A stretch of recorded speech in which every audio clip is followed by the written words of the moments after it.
This is Antoinette James, one voice belonging to We the People. Today I'm talking about my book, We Are Revolting, The Inconvenient Truth. The last section of the book talks about the deceived West, and no body of countries have been more deceived than the West.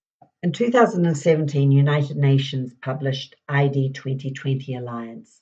Its aim is to have every person on the planet registered at birth with a number. These decrees that our individual governments have signed and agree with always comes with humanitarian ideals. They claim that if every person on this planet is registered at birth, it'll stop hunger, it will mean that people can be more educated, no one will slip through the cracks, as it were.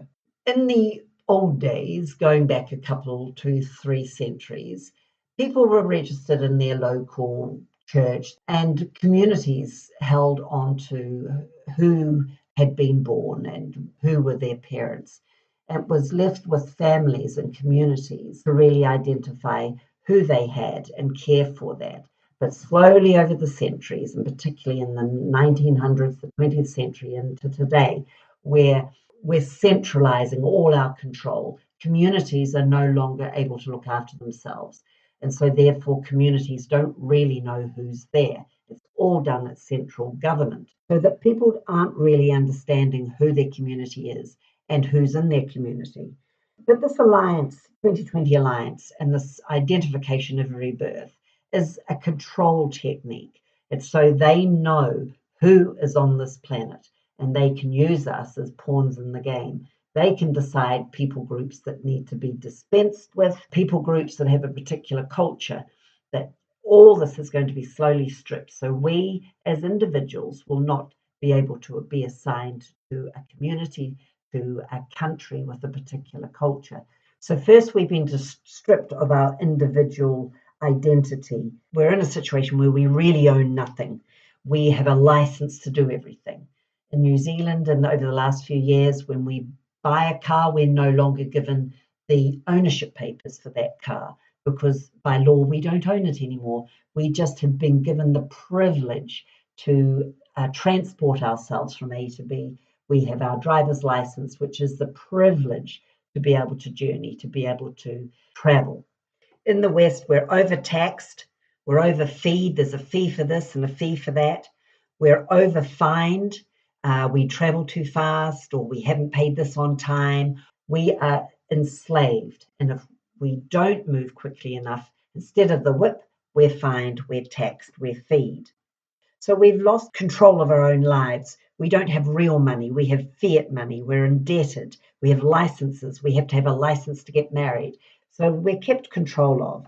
But also, as a culture, we have been deceived. Because at the very foot of every culture, love it or hate it, the foundation of every culture sits on a belief system. And often we call this belief system a religion. This belief system is very clearly seen when we go to an Islamic country, we go to a Catholic country, or even if we go to a Christian country.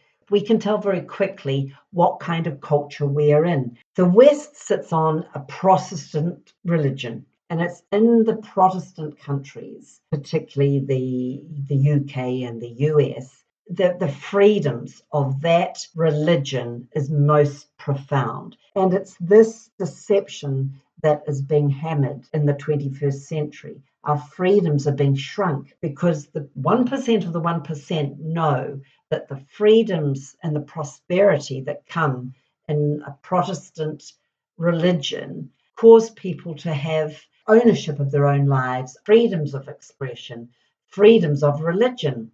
So you stand there, you work there in a Protestant country, regardless of what religion, what race you are, whatever you believe, you still have the favor of the Protestant laws of freedom of expression. And that is not liked by the elites of today.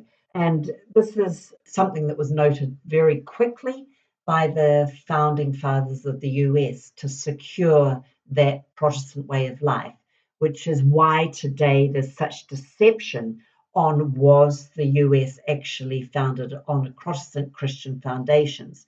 Yes, it was. Once you peel back the edited history, you find that the US was very clearly founded on Protestant religion. Same in England, we have the Magna Carta. When the Catholic religion was trying to cut into the cultural expression of freedoms, the barons wanted nothing to do with it. And they got the king and they said, sign, mate, or it's over. And the barons got together and they made sure that the Magna Carta secured their Protestant freedoms. When you read We Are Revolting, you'll see a very clearly laid out why the West stands out differently than other countries. There's something different about the West. And on the whole, people have integrated beautifully. But what we're seeing in the 21st century is the elites opening the floodgates and having a lot of different cultures flood into Western cultures. And the reason why they get away with it is the Western cultures have always had an open door policy. They've always embraced different religions. They've never feared different religions.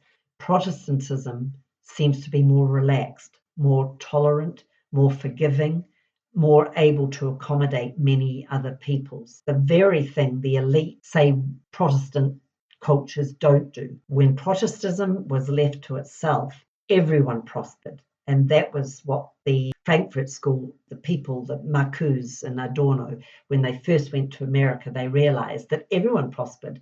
There was no polarization. There was people getting on together very well. But the elite of today, they're wanting to disrupt the West. So they're really making sure that more and more people are coming in to kill the Christian cultures. So it's really important that we understand that we are being deceived. We're being battered, we're being changed, but we're able to be battered, we're able to be changed because we have been deceived.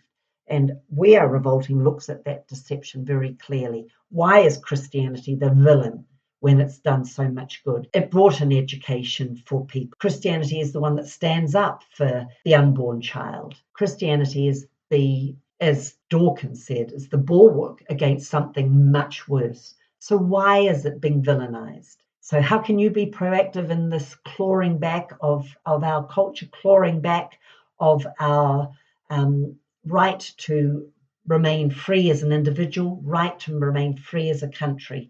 I wrote a book. You need to be proactive too. Push the like button. It will encourage me. Share this video with your friends. Buy We Are Revolting. Get the information out there. Follow me on social media. My links are below. Stop listening to mainstream media. It's all owned by the corrupt corporates. They're giving you disinformation and misinformation. Keep informed. Go to AntoinetteJames.com and see what's happening on there. Keep well. Eat well. Don't eat processed foods in the supermarkets. They're all controlled by the same corporates with agenda to depopulate us. Keep going. There is hope on the horizon. Let's get this information out. Get We Are Revolting. The link to Amazon is in the description. Get this world back into the hands of we the people. This is Antoinette James, one voice belonging to we the people.